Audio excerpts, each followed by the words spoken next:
Hello everybody and welcome to the video for level 1-2. In this case we're going to be continuing our in-depth look at the world of eighth notes and eighth rests. It's a wonderful world, and more specifically we're going to see how they collaborate, work together to form a wonderful little thing in rhythm called offbeats. If you are unsure of how to go about performing offbeats, this video is perfect. It's going to provide you the tools that you need to go out into that dangerous world of rhythm and conquer those offbeats in your daily adventures as a student musician. Okay, well, maybe that was a bit dramatic, but the fact of the matter is offbeats are extremely important to understand. You see them all the time in music, so let's make sure that you understand them as much as you possibly can. Here we go, let's get to it. Let's talk about some offbeats.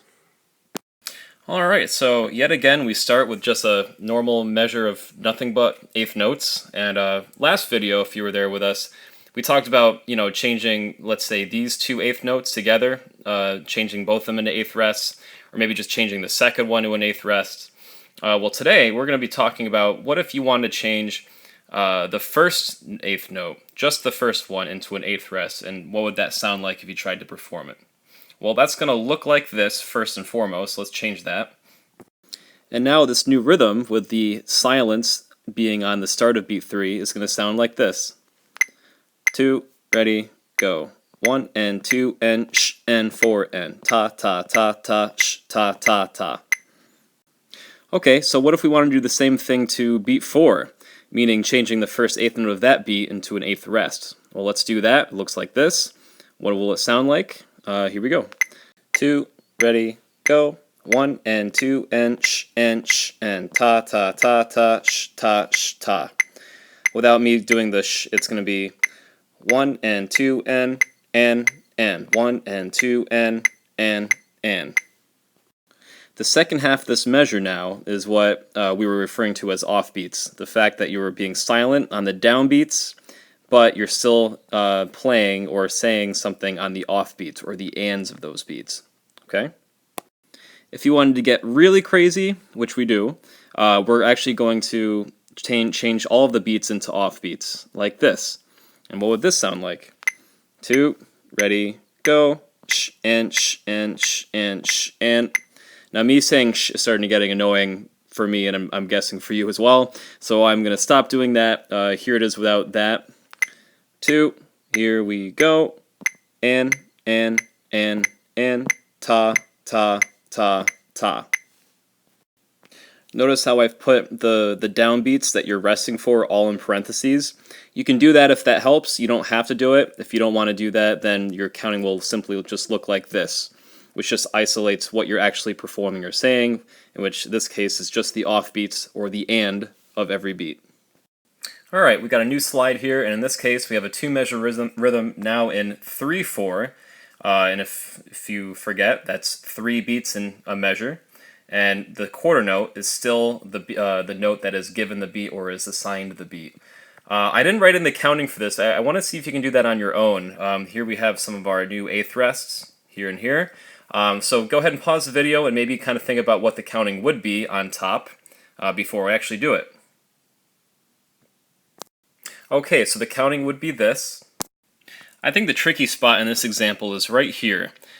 We've never seen a quarter note followed by an eighth rest, so I think it's important for us to remember that in this time signature, a quarter note is given a whole beat. So this quarter note starts on beat 2, it's going to last the entire beat for beat 2, and then the start of beat 3 is actually here on this eighth rest.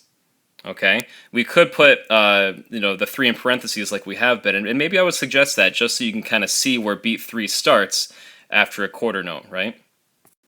Alright, so I'm going to perform this rhythm for you guys now, and when I do that, I want you to notice how I extend the duration of these quarter notes so they truly last an entire beat. There's going to be no silence in between these 2 chord notes, and that's really important. Here we go. 2, ready, go, 1 and 3 and 1, 2 and ta ta ta ta ta ta ta ta. Did you notice how the only thing you could hear while these eighth rests were going by was the metronome click right? That's because the metronome's clicking the downbeats, so we're going to just hear the metronome on the downbeat of 2 and the downbeat of 3 there and there, because we have eighth rest there. We're not saying anything there. Alright, here's the last slide, and we have one last rhythm example for you. We're back in 4/4 time signature. Just like the last one, I want you to guess or just kind of think about what the counting would be above this. What would you write? I'll let you get some practice on doing that, so pause the video if you need to now. Okay, and the counting is going to look like this. And now what I want you to do is I'm going to have the red dot show you where the downbeats are, right, as the metronome goes by. And I actually want you to either try this rhythm on ta or try the counting out before I show you. So here's your turn. Ready? 2, here you go.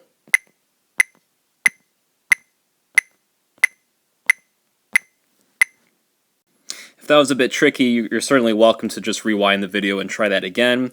But let's keep going, and now let's try and do it together. Here's me joining you. Here we go.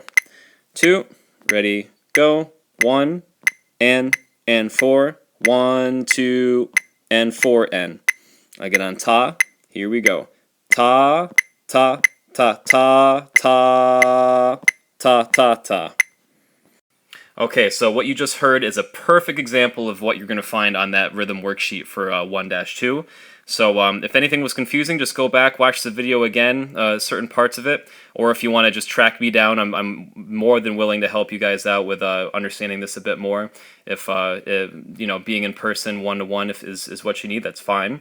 Other than that, good luck with the worksheet, and we'll see you next time.